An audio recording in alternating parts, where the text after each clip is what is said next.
إجمالي. إن المجموعات الفردانية الثلاث الأكثر حضورا عند الشعوب السامية عند العرب واليهود هي J1 وJ2 وR1A. بالضبط.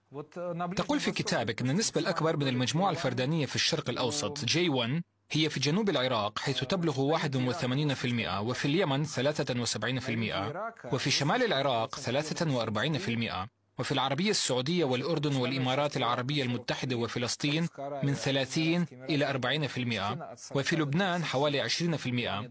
هذا يعني أن هذه المجموعة أكثر ما تصادف في جنوب العراق 81%، وفي تلك المنطقة تحديدا كانت مدينة أور القديمة حيث ولد إبراهيم جد اليهود والعرب جميعا.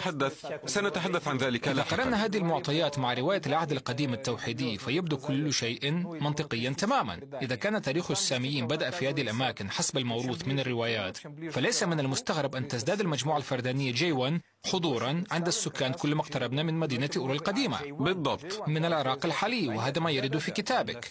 نعم بالفعل، في حقيقة الأمر النسبة الأعظم في هذه المناطق من نصيب المجموعة الفردانية J1. ومع ذلك أود التذكير بأن عنصر R1A موجود أيضا عند العرب وعند اليهود أيضا بنسبة 10%، وهذا ليس قليلا. إذا يشكل حوالي 12% عند العرب و10% عند اليهود بالتساوي عمليا. الجدير بالملاحظة أنهم يشبهون بعضهم بعضا.